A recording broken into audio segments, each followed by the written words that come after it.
A very warm welcome to all of you all for this online parenting seminar. You're aware that the title is Stressful Parenting to Successful Parenting. Well, in the course of the last 20 years, where people come to me for advice or counseling in terms of parenting, a lot of times parents come and tell me, "Sir, it's a very challenging, it's very stressful uh, when I try to take care of my children." And especially they tell me that if the children are in the teens or in the adolescence, they say, "So it becomes very, very challenging at times."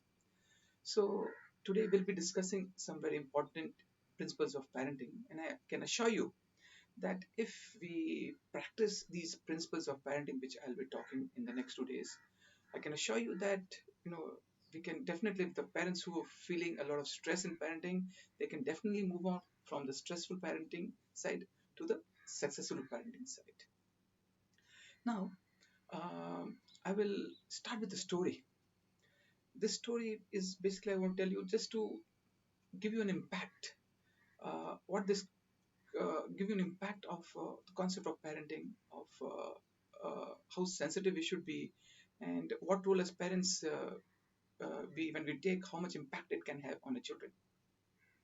Well, uh, this story is in reference to many years back. It's a very old story. It's a story when basically the television had come into India, and this is an old story, but a very deep learning lesson we can have from it. So, like I mentioned to you, this is a story when in India the television had just come in, and there was not much or many forms of entertainment. And when this television had come in, there were just one or two channels. So there was basically this story was told by a hematologist. A hematologist basically is a doctor. Basically, they deal with is a specialty where, suppose example, if you bleed in different parts of the body, you're referred to a hematologist. So they try to analyze what's happening to you. So this story goes like this. Once this hematologist, he's a very famous hematologist in India. When he was in his clinic, uh, husband, wife, and with a 5-year child, they came inside the cabin of this doctor, and then the doctor asked them to be seated. So the doctor asked, "What's the problem?" So the parents told that, "Sir, we have a problem. The problem is that our son, he bleeds at different parts of the day. So he bleeds almost every day, and he bleeds from different parts of his body. Uh, Say today he'll come and he'll be bleeding from his leg. Then tomorrow when he comes, he'll be bleeding from his other part of the leg. And then day after tomorrow when he comes, he'll be bleeding from his stomach." So the doctor was hearing. But the parents said, "Okay, sir, he normally bleeds every day at around 6 in the evening."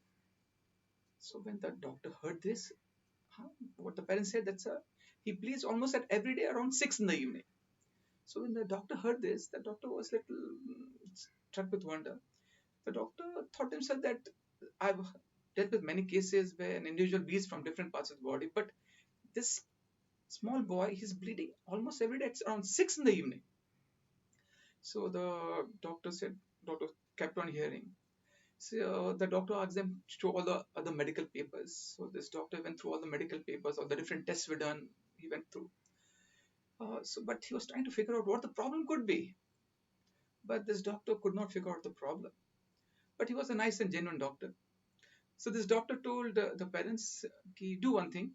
You please leave all this full medical file with me. Just let me go through it, and maybe after a week I will give you a call and I will instruct you what to do." So the parents went. So this doctor, he went through the files and he could not figure out. So he rang up one of his friends and told, "This such and such case has come to me of the small boy. What do you think of it?"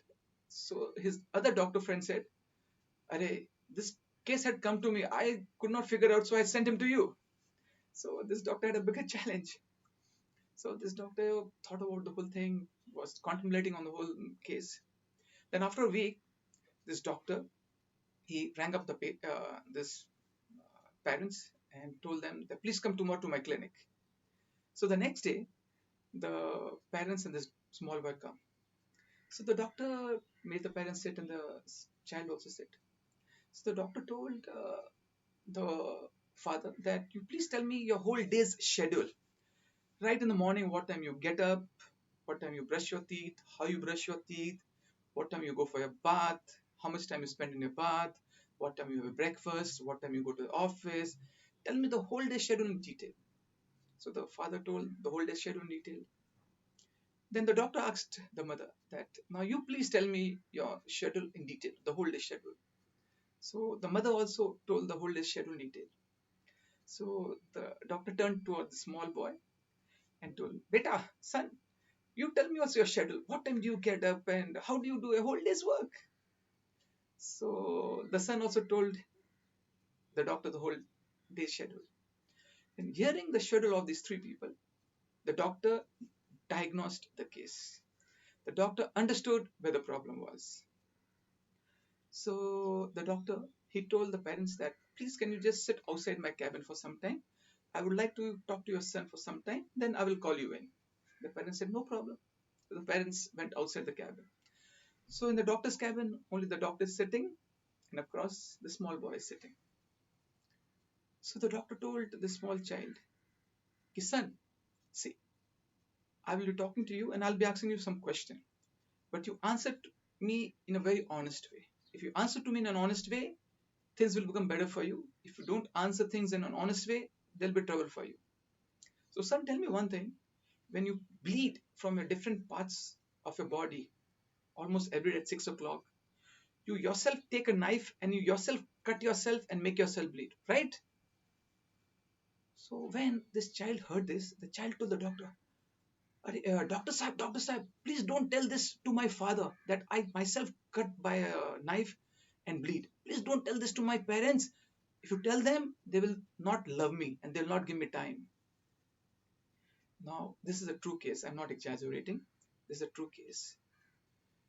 Now, so the doctor told the small child, okay, beta, from now onwards, you assure me that you'll not do this, you'll not take a knife and cut yourself. And I will talk to your parents also, they will help you out. Now, I'll take a little pause at this step. I will go a little back. I'll rewind this total back.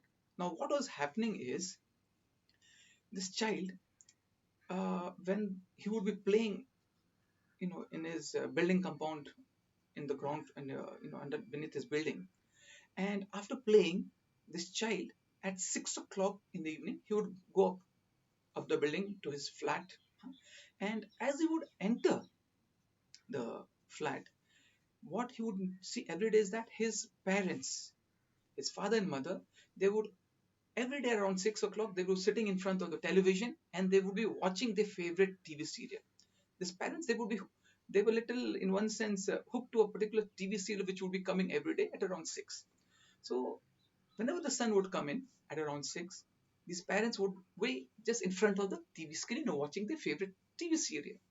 So when the son would come, he would see his parents, and the son, he would go for his bath and take his bath. And then when he would, after his bath, come out, and then he would, from some distance, say, Mummy, I'm feeling hungry. The mummy, while watching TV, mom would say, Beta, do one thing. Please go in the kitchen, open the refrigerator. There's jam and there's bread on the table. Have jam and butter. Have bread and jam. So the son would go. The son would take bread. The son would take the jam. Have it. Then after some time from the kitchen, the son would say, Mummy, I'm feeling a little thirsty. Is there something? And mummy and papa are watching TV. So mommy would say, do one thing, beta. On the gas stove, there's some milk. Take that milk and have it. So the son would have his milk, and like this every day it would happen. Then one day, when the son, he was playing uh, beneath his building, he fell down and he cut his leg and it was started bleeding. So that day when he came to his flat, again when he came at around 6, his parents were watching the TV. So the son, as he walked into the house, he told his parents, Ki, my papa, mummy, today I fell down and see, I've cut my leg and it's bleeding a lot. So parents said, when the parents saw the child like this, oh my dear son, you're bleeding a lot. They shut off the TV and the parents made the child sit on the sofa. Then the wife told the husband that please go and get some Dettol and some cotton. And they got some Dettol and cotton. They wiped, they cleaned that wounded part, and there was a big cut. So the parents told, Beta, we'll take you to the doctor immediately. So the parents took the small son to the doctor. The doctor saw that there was a little big cut. So the doctor said, I'll have to give some stitches. So the doctor gave some stitches and then he put some bandage, and then the parents brought the child back home. When the parents brought the child back home, the mother asked the son, Ki, Beta, son, you like your favorite is noodles, right? I'll make noodles for you today in dinner. So mother started making some noodles and all, give to the son very nicely. Then the father and mother were talking very nice to the son. And then the mother said, my dear son, you like mango milkshake also, right? I'll make mango milkshake for you today. And the mother made mango milkshake and got it for the son. The son had the mango milkshake, was feeling very nice. And then whilst making the child to sleep, the parents were talking very nicely and telling the son many nice, entertaining, very nice stories to the son. And then after hearing the story, then the parents left. So that day, the child was thinking at night that every day when I come home at around 6, my parents, they always watching TV. But today when I came home with this cut on the leg, they stopped the TV and they gave me so much love and time. So the child, next day, what the child did is, after coming from the garden at 6 o'clock, when he came, he saw his parents again watching the TV. This is a true story. So the son, he saw that my parents are watching TV. He went to the kitchen. He took a kitchen knife and the other part of his leg he cut a little bit. And then he went near the door and then told my dad, Papa, Mummy, today again I fell down. Again it's bleeding. Oh, they stopped the TV again. The parents. They said, oh my dear son, you're bleeding. Oh, they bought some cotton. They wiped up the wound. Today it was not a deep cut, so they made the child look implicit and they were giving him time and love.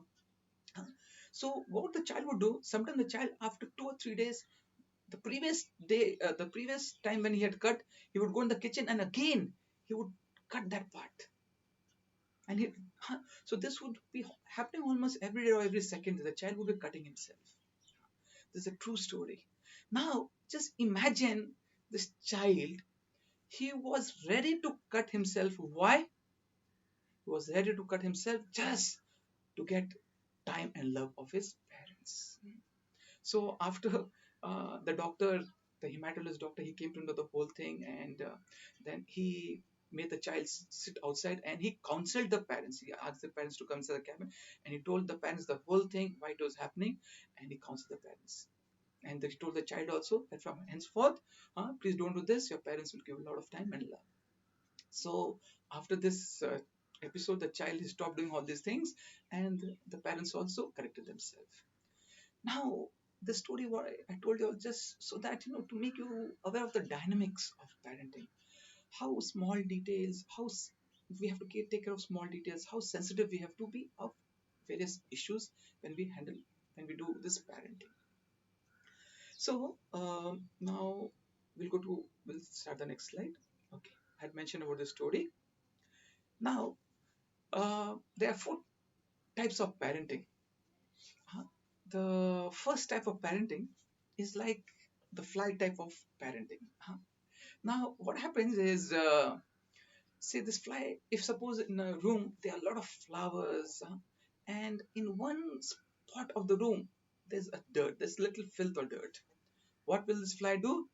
This fly will fly where? Will it fly to the flowers or will it fly to the dirt? This fly will fly to the flower. Sorry, this fly will fly to the dirt. So there's one category of parents who always are criticizing the children. Why are you doing this? Why you did that? You always creating this problem. They always talking negative. They're like the fly. They, even though there are some good qualities in children, they most of the time look at the negative and talk about the negative. So this is one category of the parents. The next category of parents are the mosquito type. Now, what do the mosquitoes do? the mosquitoes bite. So this category of parents, when they take care of the children, they sometimes they slap the child. Huh? Why you did this? Why do that? They slap. So this is the second type of uh, parents who not only sometimes look at negative, but they hit and slap also. The next category of parents, the next type of parents, the third type is the B type. B type. Now, suppose in a room again is filled with a lot of filth, a lot of scrap material, and in one corner of the room there is a flower. What will the bee do? The bee will go to that flower. So this type of parents, they, even though the child has a lot of negative, but still they will not look at the negative. They will try to look at the positive and try to highlight that and concentrate on that. This is good. But still, there's something better. The fourth type of parent. What is that? That is the gardener parents. For example, a gardener. What does a gardener do? Say a gardener, when he has different types of plants, the gardener, he'll give different types of, he'll put different quantity of water at different plants. He knows which plant needs how much sunlight, and accordingly make those adjustments. This gardener, he knows which plants require which type of manure and how much manure, and accordingly he'll give that type of manure or fertilizer in that plant. And he knows which plants require a fence around itself, and this gardener does accordingly. Huh? We have to try to be this gardener parent. Huh? This gardener parent, see, in his, like in a family when there are 2 children or 3 children, so the gardener parent, he knows which child needs what, and accordingly he does the needful and nurture them and bring them in a positive way. So we should, I'm not going to ask you all which type of parent we come under this, whether we are the first, second, third or fourth. It may be embarrassing, but we have to definitely try to improve and come to the gardener parenting. Now we'll be discussing on some of the foundations of parenting, uh, some of the principles and the foundational parts of parenting. uh, One of the first and most important thing is that the children need quality time and love. This is very, very, very important. If we know this principle, you can say 50% of our parenting will be successful.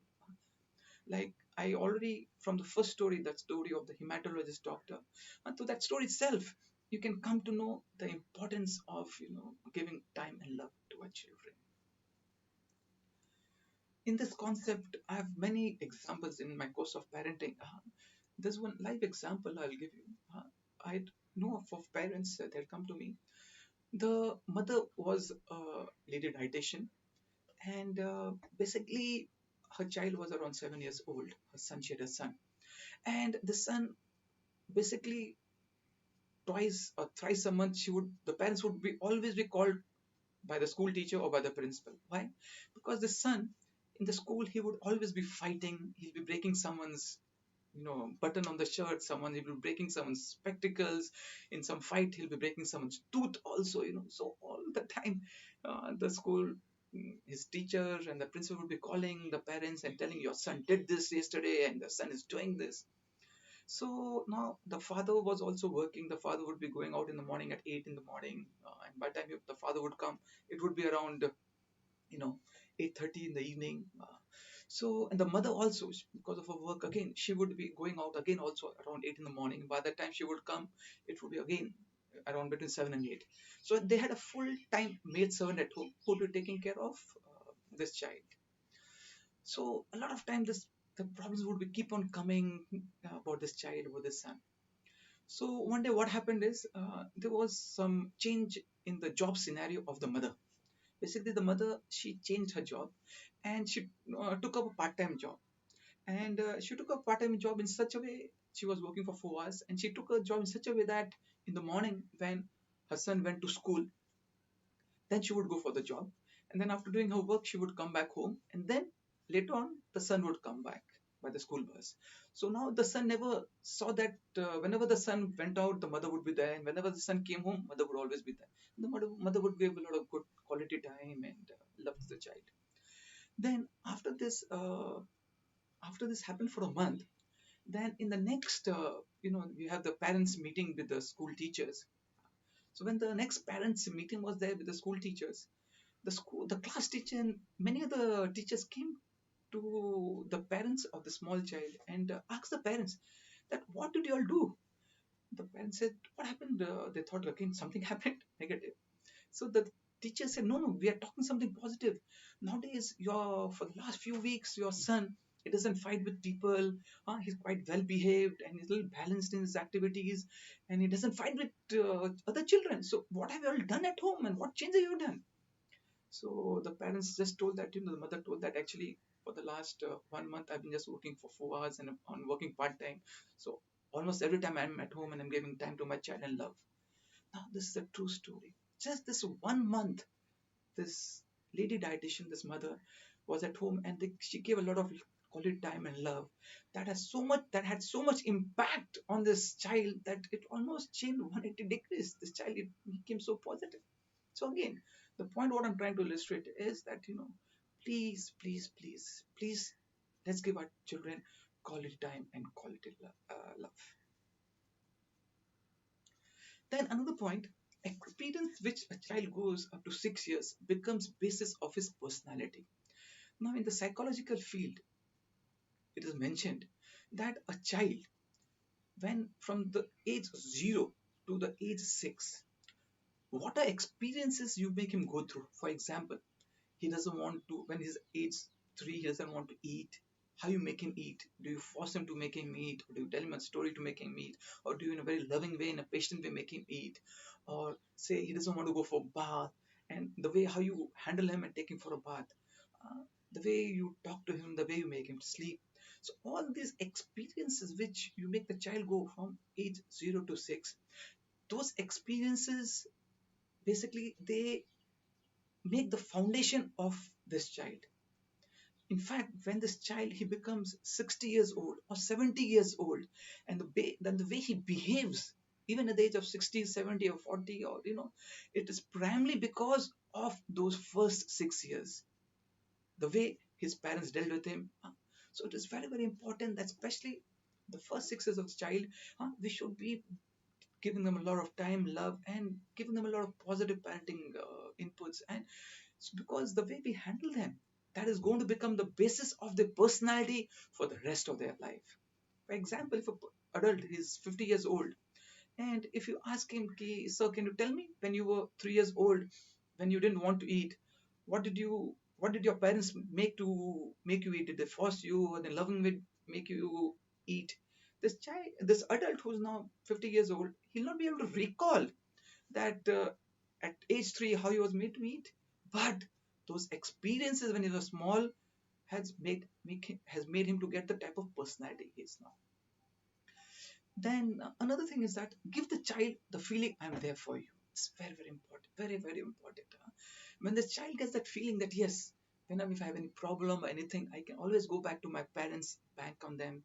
When I talk to them about my problems or my challenges, I know that they will hear me nicely, and they'll not get angry at me. So this feeling that I'm there for you always for the child, it goes in a very positive way to help a child grow in a very balanced personality. Another thing is that in the course of parenting, we use sometimes this fear tactics. Like for example, a small child, say he's 5 years old, and he doesn't want to sleep. In the night time, it's time to sleep. He doesn't want to sleep. Then we tell them, you sleep, otherwise a ghost will come. Huh? Otherwise, I will call that policeman. The policeman will come. You sleep, sleep. So the child says, "Oh, ghost will come. Okay, okay, I'll sleep, I'll sleep." So basically, we use these fear tactics.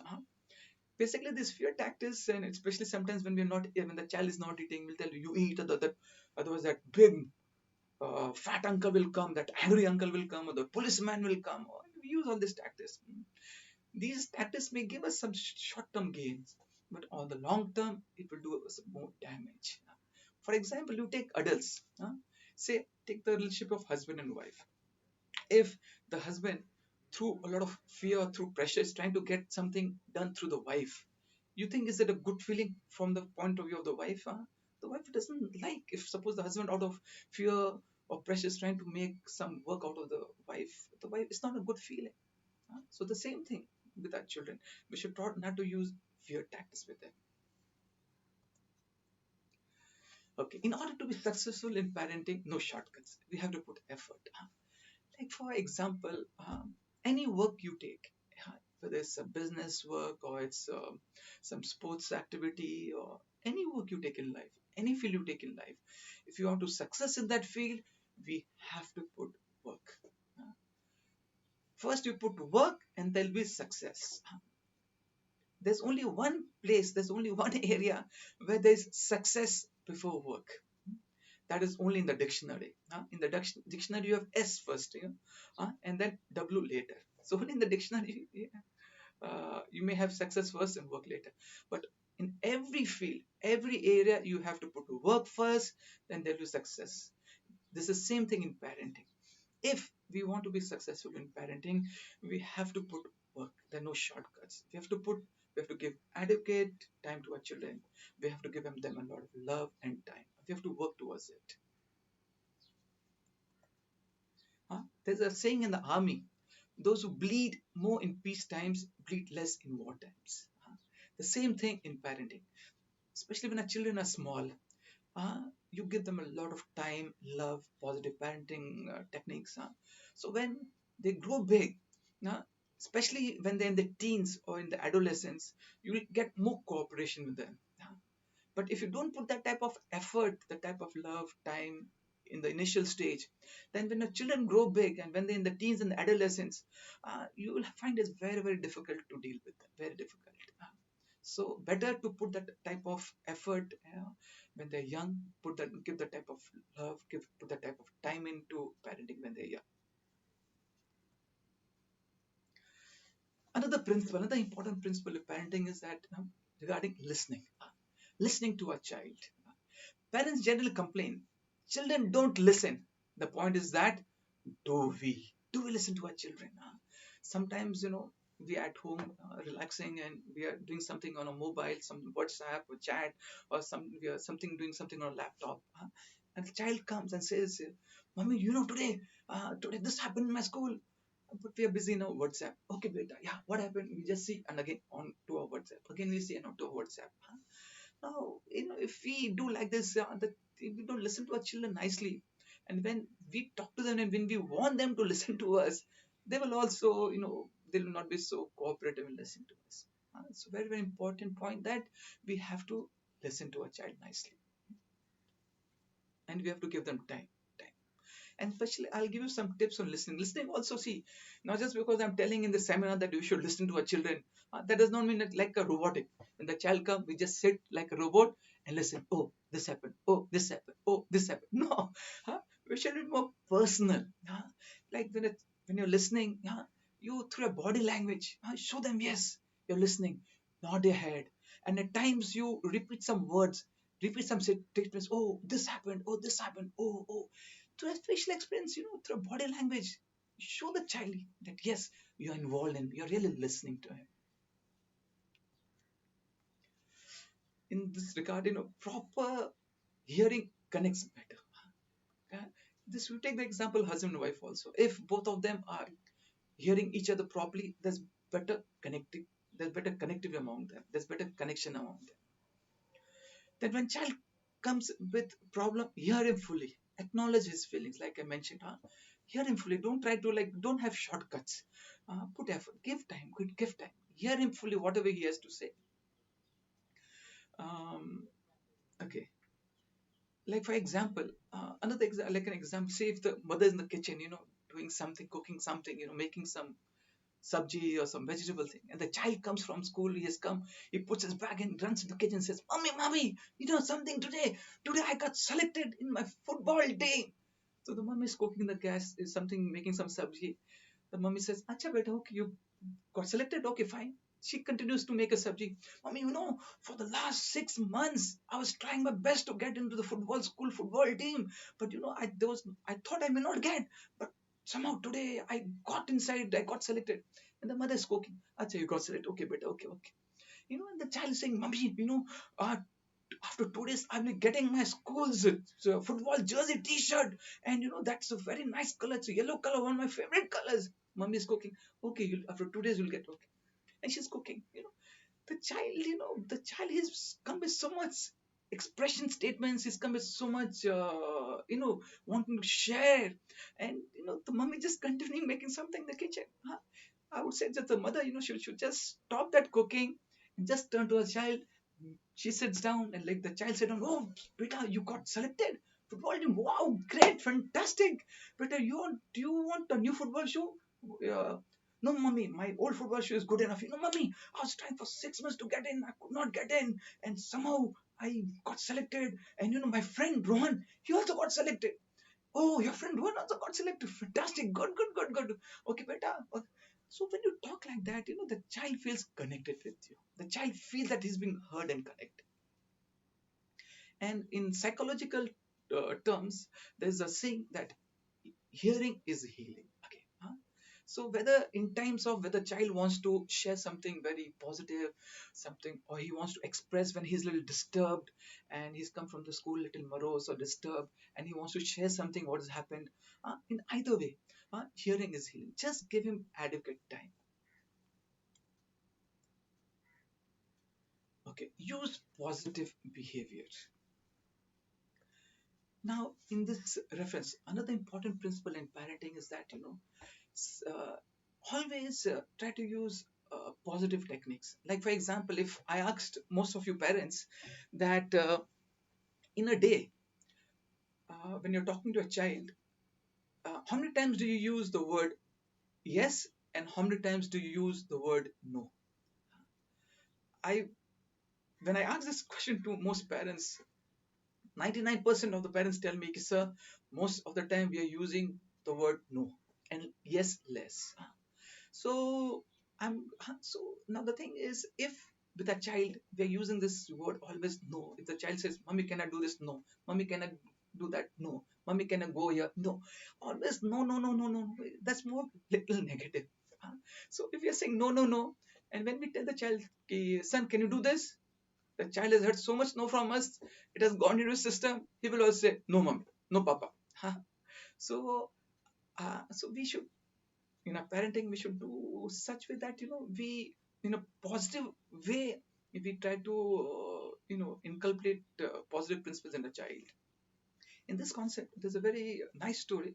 The story is regarding Thomas Edison. It's a true story. Now, Thomas Edison, when he was a small boy, it's known that he did not fare well in his school. He would not get good grades. So one day, the class teacher, he spoke to the principal, and both of them took a decision that from tomorrow we'll ask Thomas not to come to school. So the class teacher wrote a letter for Thomas's mother. Basically, Thomas's mother would take most of the care of Thomas.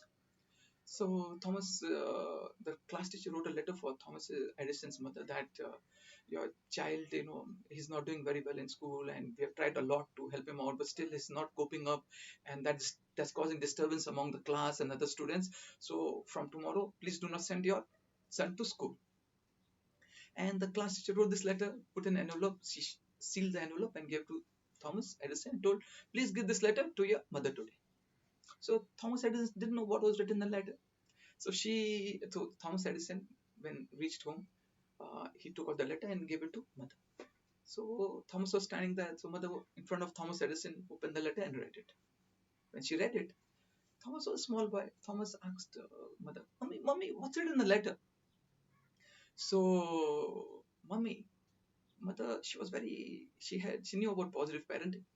So the mother told Edison that in this letter, it is written that you have so much capabilities and capacity in you that your school teachers are not able to cope up with so much potential which you have in you, so much positive potential.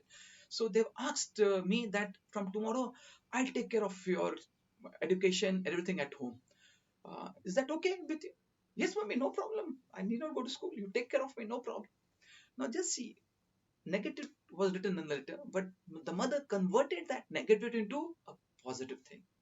And because of that positive parenting, we know Thomas Edison was such a big genius. The way he grew up with a lot of satisfaction in terms of his parenting, the parents, and when he grew up, he became one of the greatest scientists in the world. So again, the point here is positive parenting helps along. Okay. Now, converting negative to positive. Say, sometimes, these statements we use a lot with our children, Uh, we say that, why do you always make such a mess? And like, for example, when you go into, you're working, you come from office, and when you go into a child's room, you see all this toys scattered here, there, clothes here, there. Then what do you say? We say, why do you always make such a mess? Huh? But this is negative. Now, the same thing you can say in a positive way. What is the positive way? Tidy up your toys, please. It's positive. Same thing, but you're saying in positive way. Another thing, negative, is that stop hitting. Sometimes this happens with siblings, between two brothers, brother, sister, like that. We say, stop hitting. But that's a negative way. How to put it in a positive way? Positive way is that, please keep your hands to yourself. You're saying the same thing, but you're saying in a positive way. Another thing, I will not buy you that. We parents use this statement a lot. Instead of, but that's a negative. Positive is that, instead of that, what if we buy this? Next, that's not for you. This is again a negative. Instead of that, we can say, that's for your brother. Can I offer you this? That's again in a positive way. Another thing is, another negative statement which you use is, we have to we have to stop playing. But instead of that, we can use statements like, maybe we can play later after you finished your homework. So again, when we use these positive statements, positive language, it reinforces positive behavior in our children. Now, in regard to positive parenting, uh, there is, like, for example, uh, a child. Say a child, he has very high, he has fever with him, and the father, this child is maybe 6 years old, and the father is taking him to the doctor, which is just around 3-4 minutes walk away from the home. So the father has taken the child walking to the doctor's clinic. Then the doctor has examined, the doctor has written some medicines and given to the father. So now the father and the son both are walking back to their home, which is again 3-4 minutes walk. And on the way, there's an ice cream parlor, and ice cream is one of the favorite items of your child. So as the father and the child is walking, the child sees the ice cream parlor and says, "Papa, Papa, I want to have ice cream." So what's the first reaction of the father? As parents, usually most parents say, "No, no, you have fever, you can't have ice cream. No, no, come, come, let's go home. You have fever, you can't have ice cream." It's a general reaction. So that's more on the negative side. Now, the same thing, I will tell you how you can say in a positive way. The same thing. Let's take the same example, the same scenario. This child with the fever here and his father, they walk to the doctor's clinic, the doctor's examined, and now they are walking back to their house. So on the way, this ice cream shop is there. So this child says to his daddy, "Daddy, Daddy, I want to have ice cream." So the father says, "Yes, beta, you can have ice cream, but we'll have it on Wednesday. Come, come, let's go. When you become okay, I'll bring you here on Wednesday. You have two double scoops. You like mango flavor, right? And you like strawberry. You can have one mango and one strawberry, right, beta? Come, let's go. Go home. Come, come. Now see, the same thing. The father, he told in a positive way, same thing. So whenever we want to try to correct our children, or whenever we have this tendency to use negative words, God has given us some gray matter here. Let's try to use this as parents and speak in a positive way. Like when you're talking of positivity, uh, say, because if you bring up your child with positive feelings and with a positive frame of mind, believe me, when he starts working in his office, now tell me, if you have an office colleague who's always grumbling, cribbing, and talking negative, do we like to associate with such people? No, we avoid them. But if you have a colleague in the office who's always talking of positivity, and even though there are some challenges, they're always talking of positive feelings and positivity, you like to be in such association. The same way, if we train our children with positive, mindsets, when he becomes big, he'll be very much sought after by everyone. in this context about positive feeling, about this positive mindset, there were two friends. Both were walking.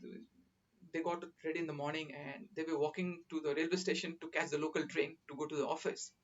The first friend, he was wearing a white shirt. The second friend, he was wearing another blue shirt. And the first friend was a very positive person. So both were walking to the railway station. While they're walking, uh, some birds were flying over. So one of the birds flying over dropped bird dung. So the bird dung dropped on the shoulder of the first friend who was wearing a white shirt. The bird dropped its dung, a lot of blackish brown color. The second friend is saying, "Oh my God, the bird has dropped its dung." So the second friend thought, now my friend will start using all foul words and start talking negative about these birds and whatnot. But the first friend, very, very positive person, he looks at his shirt, he looks at that brown spot. Then uh, he looks at the bird, and then he looks at his friend and he says to his friend, thank God elephants don't fly. Huh? What he said, thank God elephants don't fly. And he took out his hanky, he went to the nearest water source, he wiped that and told his friend, come, let's go to the office. Yeah? So again, when we have a positive mindset, even in challenging or negative situations, we don't get disturbed. We continue with our work with a positive zeal. Another important principle in parenting: do not compare your child with other children. Very, very, very important. Uh, this Now, for example, say if I'm staying in a building and my my son, he is going to a particular school and is going to a particular standard, and my neighbor also goes to the same school and same standard, same class, and my neighbor's son has got 95% in his exams, and then my son has got only 80%. Then when my son comes home and tells about his report card, and when we come to know that the neighbor's son has got 95%, then we tell our son, why did you get only 80%? You see the neighbor, Rohan's son, you see Rohan's son, he got 95. Why can't you get also 95? Start comparing. Start comparing. Now, what happens is that when we start comparing, it gives negative feeling to the child. It gives negative feeling to the child. Now, see, we have to definitely work on the child. Now, for example, I'll give an example. Say, um, in comparison, uh, for example, let's take husband and wife. Uh, Now, the husband and wife, the husband, he had a childhood friend, and that childhood friend is grown big now, and they are, both of them are married. So this friend, he tells, he goes for dinner one day to his friend's house. Both the husband and wife go to their friend's house for dinner, and there the host, the friend, and his wife, they serve very nicely, and they made a couple of dishes and they serve nicely. And after eating, the friend come back to his home. The friend, this couple, they come back to the home. Then after around 8 9 days, this friend who had gone to his friend's place, he is having his dinner. And when having his dinner, he tells his wife, "Arey, what type of vegetable have you made? You remember a week back, we had gone to my friend's place. His wife, she made such nice vegetables, it was so tasty. You should make like her." You know, when you tell a wife like this, the wife in a mind will tell her husband, "You might as well have, you should have got married to that woman only." So basically, when such things by the husband is told to the wife, and there was comparison made between these two wives, and this wife, it was not a positive feeling for her. You know. So in the same way, children also are human beings. They also very sensitive. We have to be very sensitive with them. So when we compare and tell, hey, that boy is so well behaved, that boy gets studied so nicely, that boy, does so much, such and such so nicely, you're not doing all this. When you're comparing, it does negative, it demoralizes the child, and it doesn't help him to bring out his best. But yes, we have to work on a child. For example, say if your child is getting 80% and you want him to do better, you encourage him to better his own standards. Encourage him to better his own standards and be a little practical. What happens sometimes, right from, say, if a child is getting 70% on an average, we tell him, hey, see, Rohan, his son got 95, next exam you should get 95. Understand? Huh? So sometimes, we are little not so practical. Say if a child has been getting always 70%, we know his capacity. But definitely we try to encourage him, and try to we should try to make him better standards from 70 to 75%. And when he comes up to 75% mark, again we encourage him to better his own standards from 75 to 80. We should not jump from 70 to 95 directly. Again, that will be very demoralizing for the child. Okay, we had covered this. Okay, when we're speaking in terms of, especially when it comes to exams or studies, a lot of comparison goes on. A lot of times, especially studies, we tell, like I mentioned you earlier, that we tell a child that if Rohan's son could get 95, why can't you get? Especially during exam times, there's so much pressure at home. The child is, he's going with negative pressure. In terms of this exam, I would like to read to you a poem.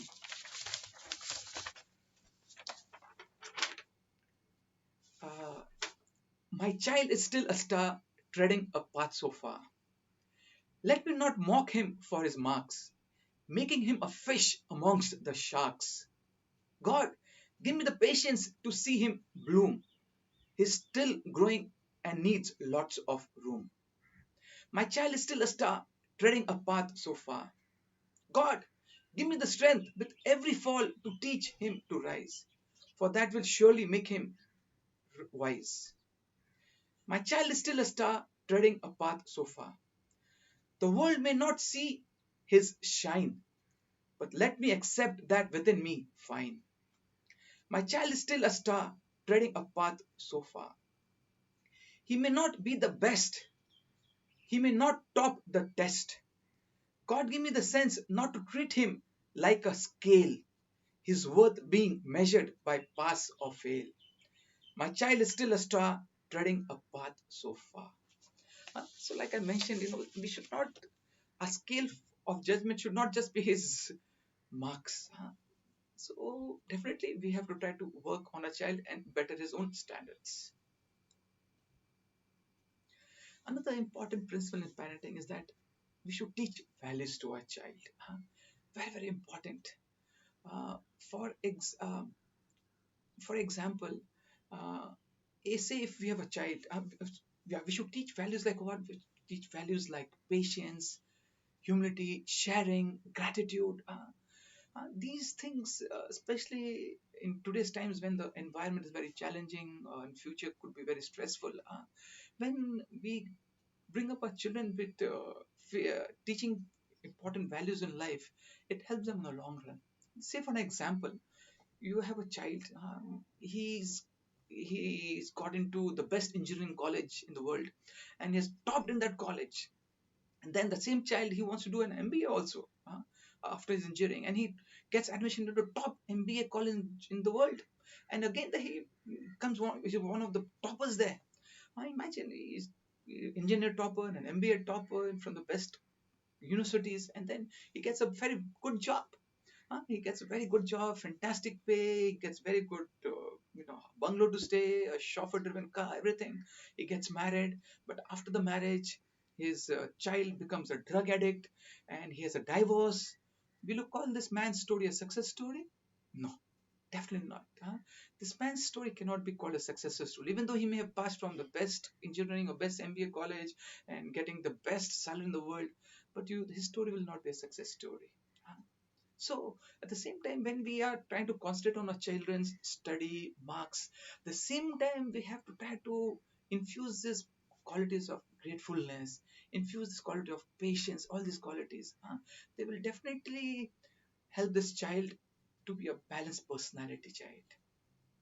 When you're talking of, qualities of, positive qualities of gratefulness, patience, tolerance, in terms, I would like to tell you a story about this quality of gratitude and gratefulness. Once, there was a train.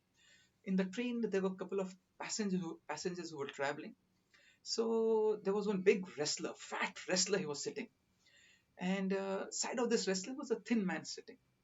So after a few hours, this thin man, he asked the wrestler, "Sir, what is the time?" So this wrestler, he looked at his watch, and this wrestler, he gave a big punch on this thin man's head, a big knock. Tong! He hit him once, and the big wrestler told the thin man, "It is 1 o'clock." So this thin man, he got hit once, and he was just he was closing his eyes, and just trying to reconcile himself, recompose himself. So there was another passenger sitting side of this thin man. So this other passenger, he told the thin man, "What are you thinking so much? Huh? We understand that this person is a wrestler and you're a thin person. We understand you can't fight him. But you verbally replied to him, we will support you. What are you thinking so much? What are you contemplating on?" So this thin man, he said to this other gentleman, actually I'm thanking God. I'm thanking God that I did not ask this person the time 1 hour back. What did this thin man say? Thin man said, "I'm thanking God that, and I'm grateful to God that I did not ask this man the time 1 hour back. If I'd asked the time 1 hour back, this thin man would have got 12 knocks on his head."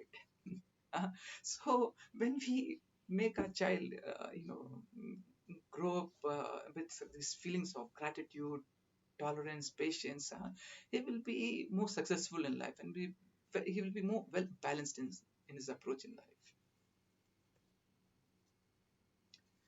Yeah, live your values. If you want your children to be kind, we have to be kind ourselves.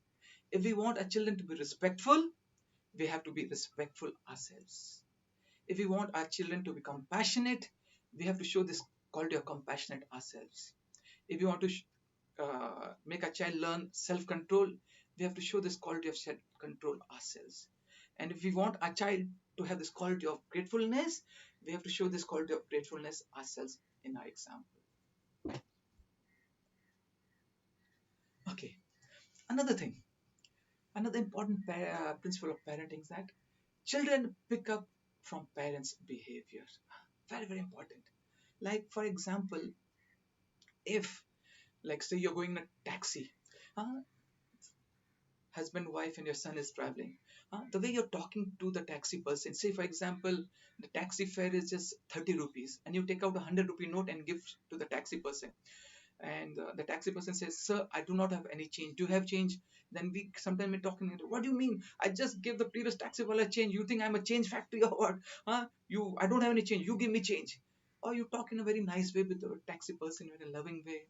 Uh, the way we parents talk on the phone to our friends or to our colleagues, or the way we talk to a dhobi who comes, or with the way we talk to a grocery store, the way the child is always observing us. The child is always observing us, and the child is learning from us. It's very, very, very important.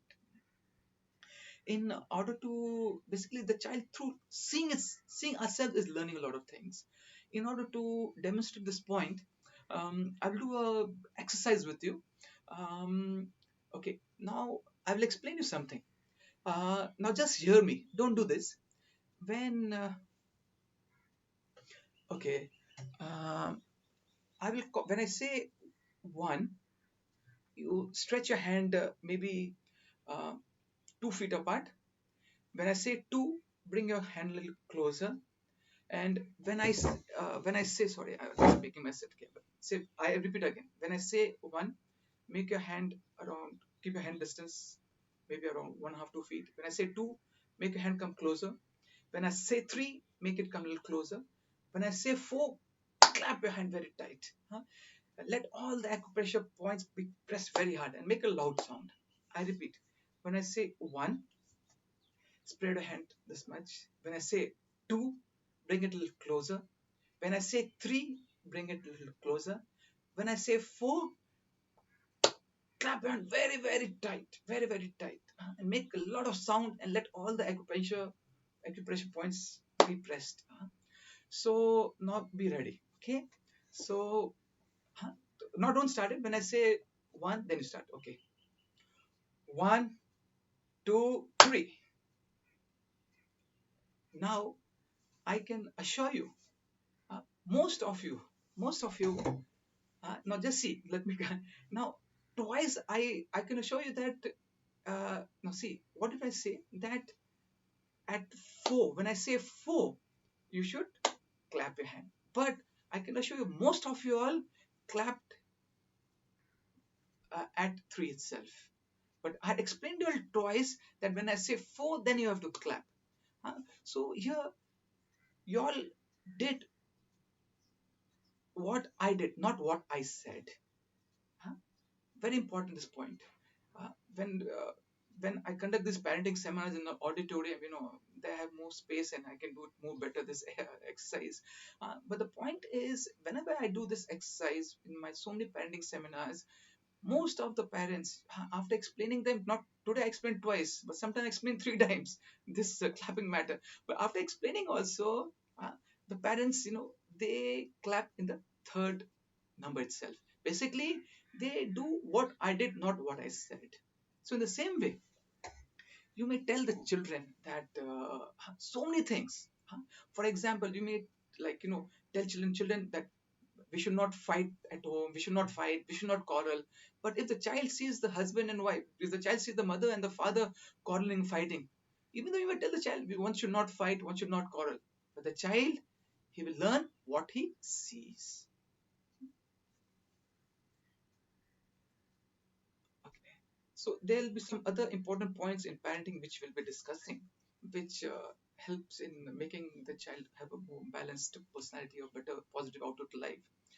And one of the important points is that uh, encourage children physical play. Very, very important. Well, in this COVID time, this, because this coronavirus matter, I'm like, just now we cannot do it. In fact, if you have small, in the present scenario, if you have a child who is very small, then I salute to all the parents who are somehow managing their small energy bubbles at home, uh, because the child can't go down to play. And so children, always encourage children to play physical games, especially in this COVID times. Obviously, there's some lockdown rules and there's some restrictions. Because of that, there's some challenge in this. But when things return to normal, and when the children are allowed to play physical games and all, help the children to play physical games, because there are a lot of things. The thing is, from a psychological point of view, these children are basically energy bubbles. You see small children, even though it's if you take a small children out for walk, even though it's at 9 o'clock, we parents are like almost half dead. But the child, no, he will be walking, moving around his hand, he will moving around his leg, moving around his body, just as if he just got up. Children are energy bubbles. So children have a lot of energy in them. So we have to take out this energy. So when they play physical games, these energies come out and they're channelized properly. And if these energies don't come out, which is in the body, then they'll play at home football, or they'll play something at home and they'll start breaking things at home. So even this exam time or no exam time, let your children play physical games. Okay. Another thing is that children, especially when what happens is when the children's vacation start. When the children's vacation start, there's one person whose tension goes up at home. You know who's that? That is the mother's tension. Parents are no problem. Parents, they'll go. Sorry, the father has no problem. The father will go to office and come back in the evening. But the mother, when the vacation starts, she has to deal every day with the child. So the mother thinks, oh God, now the vacations are going to come. My son is going to be just with his mobile, he'll be with his laptop. So always encourage your children, for hobbies like drawing, painting, art and craft work. Basically, most of the major cities, if you do some googling, you'll find that there are many institutions, or many schools, or many organizations which conduct such art and craft activities. And so when we put our children to such things for art and craft and like etc., it helps them to increase their creativity, their problem solving abilities. It does a lot of positive. And also another thing, if you get them, you know uh, attached to hobbies like painting, reading, art and craft, so when the vacations start also, they'll be positively engaged at home. They'll not just be hooked to the TVs or the mobiles. Okay, story time before sleep. It's very, very, very important. Very important. Children, when you put them to sleep, At that time they are very, very receptive, very receptive. The type of stories you tell them, uh, after hearing the story, the moral or the values which has to be taught, they grasp it. Uh, Sometimes, the children are very smart also. Sometimes what happens is that, when we tell the story, after telling the story, we tell the children, son, what did you learn from this story? Children are quite smart. Sometimes even halfway in the story, they'll know what's going to happen the next half. Like I was telling, children are very smart. Once what happened is, there was a small child, um, around 7 years old. So he asked his father one day, "Ki Papa, uh, can you write with your eyes closed?" The father said, "Yeah, no problem for me. I can write with my eyes closed. No problem. I can do that." So the son told, "Okay, father, now you close your eyes and you please sign on my report card." What did the son say? That, "Daddy, you please close the eyes and sign on my report card." So that was for little humor. So the children are smart enough. So when we're telling the stories to the children, sometimes we parents are anxious. We want to make sure that they learn the moral of the story. No, don't worry. Children are smart enough. They will learn the moral of the story. But you just tell them the stories. And when you tell them stories, but modulate your voice, bring in some hand actions. Don't make it monotonous. Don't tell a story. There was one king. He had five queens. Each queen had two sons, and this was a very big kingdom. The king, he went on a war. Like this, you say halfway only the son will fall asleep. Put excitement in the story. You tell, son, there was one king. He had five queens, and each queen had two sons. And these sons were very, very strong. They knew how to fight with swords fantastically. You say like this, the son will be so attentive, and whatever you say, he'll grasp those words. So story time before sleep, very, very important. But one challenge the parents may come, on the one challenge the parents may face is that when you start telling the story, sometimes your children may say, "Arey, mummy, papa, I know the story already. I know the story. You have already told the story." Uh, so if you want, through our Hindu scriptures, through Ramayana, Mahabharata, in the Bible, yeah, in most of the major religions, there's so many stories, so many stories. You can go through them, and if you exhaust those stories also online or through in the major bookstores, there's so many stories about children, so many story books, unending. Okay, another thing, no beating children. This slide may look a little familiar, see, when children don't listen to us, we just hit them or beat them. This is a very short-term game. This is, uh, in fact, a lot of psychological experts, a lot of parenting experts have said that on the long run, if we are trying to beat children, it doesn't do good on the long run. It gives us short-term gains. Yeah? When you beat up children, the children, because of fear or frightened thing, listens to you. But when we beat children, what happens? We are teaching them a lot of negative things. One thing we are teaching them is that if you use force, if you're aggressive, it works. Uh, like for example, we're teaching them through beating that aggression works. If you beating works. If you force yourself to on someone, it works.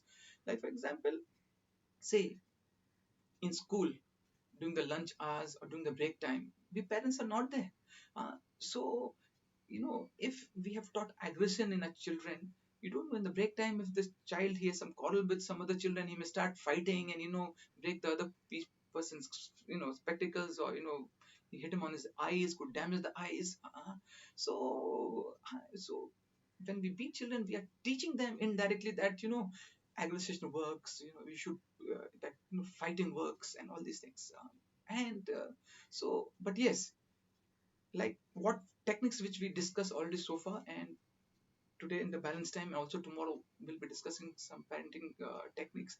When we use these techniques, definitely we can get cooperation from a child in what we want to do also. But yes, in to get cooperation from the child, we have, like I mentioned, we have to be patient. We have to do a lot of effort, we have to invest a lot previously. Then you will get that good cooperation from your child. But please do not beat your child. Yeah, like I mentioned, that children learn that you can use force if someone does not listen to you. Yeah. Now the thing is, we can be firm. See, it's not that in order to drive home the message in the child, you have to hit him. Uh, just you can be firm. Like for example, if my son's name is Rahul, Rahul, that will not be tolerated. Is that clear, Rahul? Okay, go do your other work. Huh? It's not that we have to hit Rahul. Why you did that? You should not be doing any hit him. No. We can be firm. Firmness also works. See, discipline means is to put the right pressure. Huh? Say like a potter. Huh? Potter, when he puts that mold of clay on his wheel, huh? That mold of clay, when the potter, if he puts too much pressure on that clay, the pot will not come out right. And if the potter puts too less pressure on the clay, again the pot will not come out proper shape. Same way is with discipline with the child. We should understand which is the right pressure, the right discipline, the right level of discipline, so that we'll get our child into the right shape. Too much will again bring a child in a very different direction, and too less pressure also will bring a child in another shape, in a different direction. Yeah, when child misbehaves, disapprove his behavior, but not him as a whole. Now, what happens is sometimes a child, for example, you know a guest has come, you're busy in the kitchen something, then you tell your son who's 8 years old, okay, son, two guests have come, please take this water and give it to them. And they are made of, when the child is taking this glass, somehow one of the glasses fall down and break. And then the mother says, you're always careless, you're always careless, you should be seeing and walking. Now the thing is, just because he has just dropped this glass once, what we say, you're always careless. Huh? So now the thing is, you disapprove this child's behavior. What we could tell is that if the child has dropped this glass of water, we can say, okay, Rohan, you dropped this water. Maybe this time you were not so careful. When you were taking the glass, I saw you not so careful. Next time, please be careful so that such things don't happen. So we are correcting that particular issue of that time. We are not labeling him in general. Okay. Now, do not keep reminding child of a previous bad behavior. Now, what happens sometimes in parenting, we do this major mistake. The major mistake, say, we tell the child, he's done that one mistake. Now, today, we tell him, 10 days back also you did same mistake. And 1 month back also you did that same mistake. And, we dig out so many mistakes of the past. And we tell the child, when will be rectify, when you will become better, and we dig out all past record, of many months and many years. But when you do this, it's not, again, it doesn't go well with the child. So definitely we have to address the present issue, but don't dig up old memories and break into the child's life. It brings a lot of negativity. Regarding this, I'll give you a case among adults, husband and wife.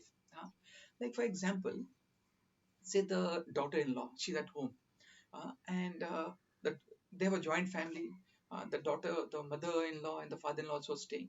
So the daughter-in-law is cooking something in the kitchen in the afternoon, and the mother-in-law comes and asks the daughter-in-law, "What are you cooking?"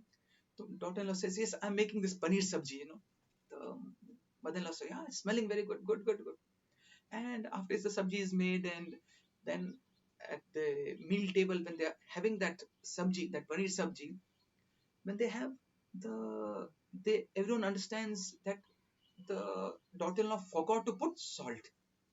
So the mother-in-law says, "Yeah, you forgot to put salt today." Yes, yes, yes, I forgot to put salt today. You please take some salt. Next time I'll be careful. Fine. The next day, when the daughter-in-law is again cooking something in the kitchen, the mother-in-law comes in the kitchen and says, "Oh, some nice smell is going on. What are you cooking?" The daughter-in-law says, "Yeah, I'm making this mixed vegetable today." Mother says, "Oh, very good, good." But don't forget, yesterday you forgot to put the salt.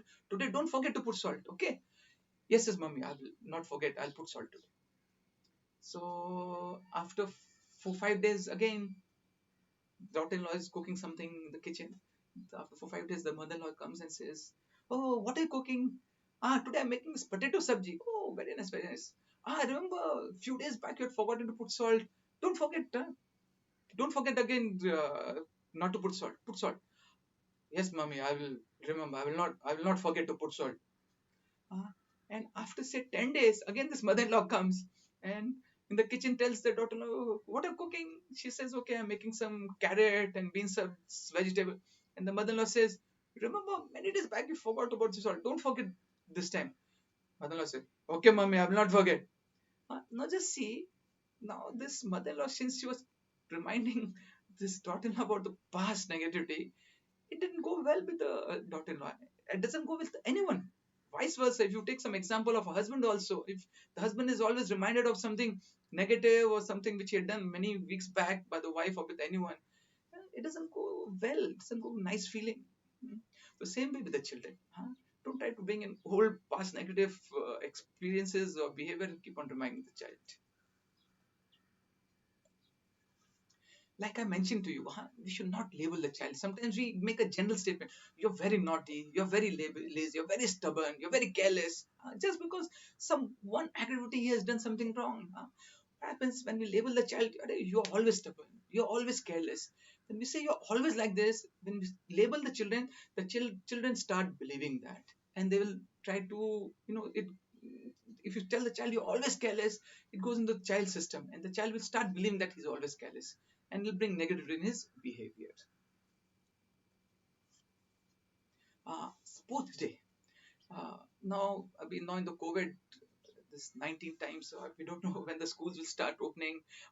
But just some general principles which I'm talking about is that when things become to normal and when the sports day of the child, no, this example I'm giving is just to show how sensitive we have to be regarding the child's needs, the child's wants, or what things affect the child so much. Like, for example, you take sports day. Uh, like, if a child is 6 years old and he tells ki, "Papa, my sports day is coming after 10 days. Please come."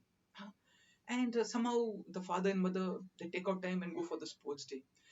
And the son says, "My papa has come, my mother has come there, And your child will tell to his friend, "Arey, Kunal, see, you see that person with the red shirt? It's my father, my papa, red shirt. He has come today, So when such things happen, that it gives the child very positive nourishment from within, very within, and helps creating bonding.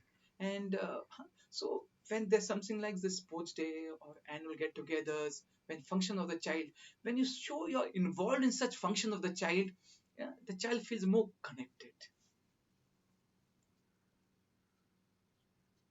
Okay. Another thing is when making rules involves child.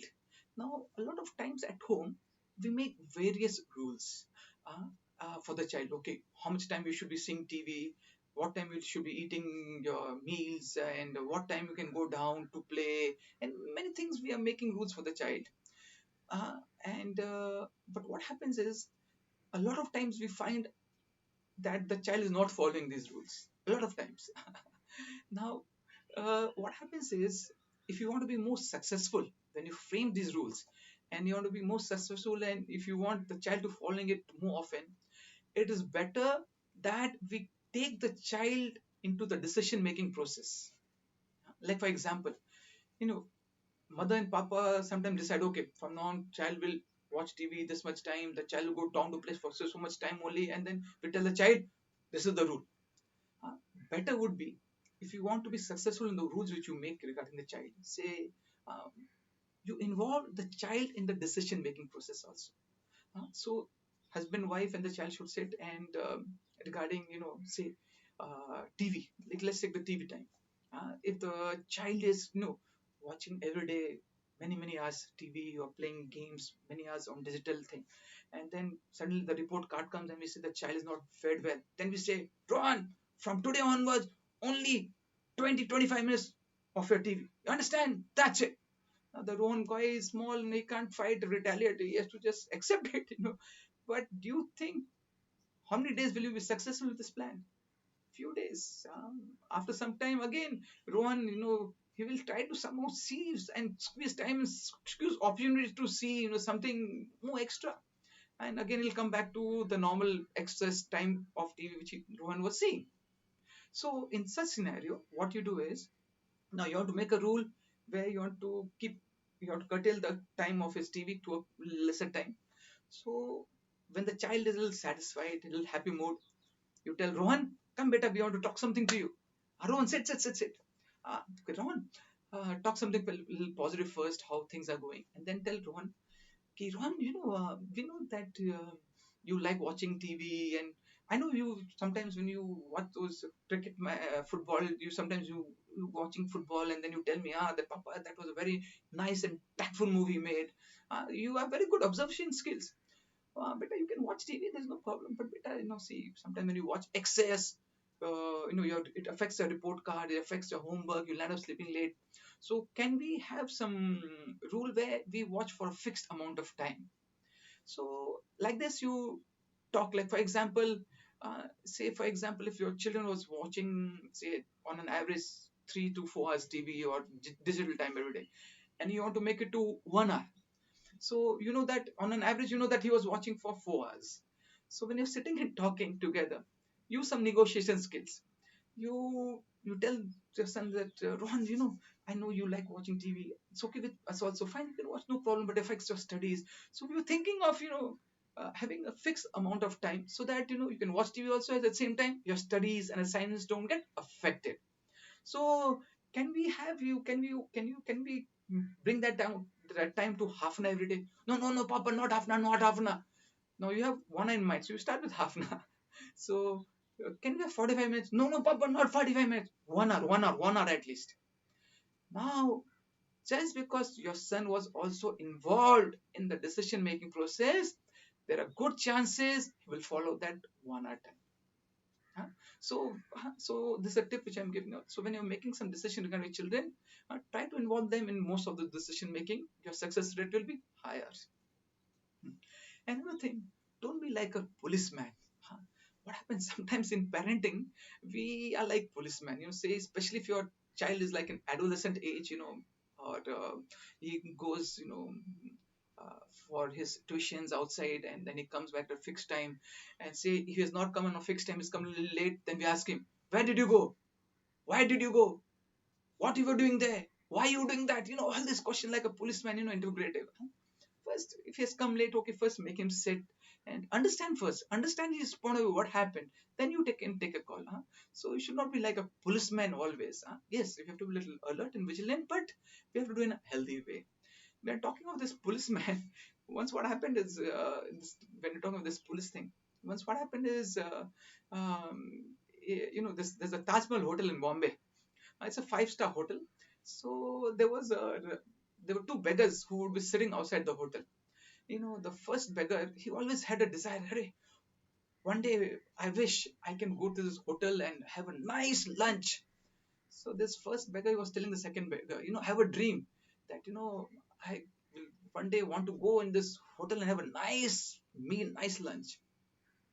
So one day this beggar, when he was outside the Taj hotel begging, one rich man came and gave this beggar 100 rupee note. So this beggar was very happy. Wow, I've got a 100 rupee note. So that day at night, these two beggars met together. So the first beggar got a 100 rupee note. He told the other beggar, today a rich man came. He gave me a 100 rupee note. And with that 100 rupee note, I went to this Taj Mahal hotel and I had a lot of things. I had this biryani, I had that pizza, I had this paneer sabji, I had that juice and this milkshake. So the other second beggar said, you had so much thing and only 100 rupees. But if you have so much thing, it will cost you at least 3,000 rupees. So the first beggar said, yeah, I know. If I had so much thing, it would cost me 3,000 around. So then the second beggar said, but you had only 100 rupees. How did you manage to do all that? So the first beggar said, with that 100 rupee note, I just cleaned myself, put on nice clothes, and I went to the hotel and I had all these things many ordered. I ordered all these things, and when the bill came, it was around 3,000 something. So I told the waiter, I don't have 3,000 rupees to pay. So the waiter called the manager. The manager said, "Sir, please pay." I told him that I don't have money. So the manager called the policeman. So police constable came, and the police constable, he came, and when he was taking me to the police station, I gave that police constable a 100 rupee note, and the police constable left me. So this was just for a little fun.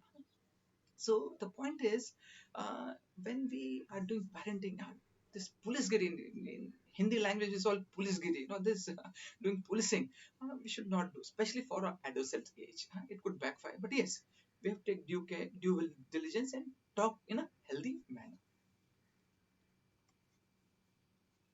Okay, psychologists say a common person uses around 5 to 6% of his abilities.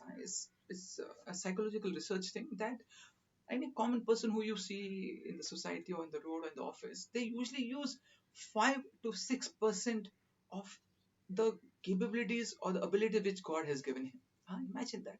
And it is said that genius use around 10 to 15% of the God given abilities which we humans have been given. So imagine the Almighty Lord, our loving Lord, He has given so much potential in we human beings, so much potential, that if we use that up to 10 to 11%, we can reach to the level of a genius. But what happens is that the child, when he's born with a genius potential. When a child is born, I repeat, he's born with a genius potential.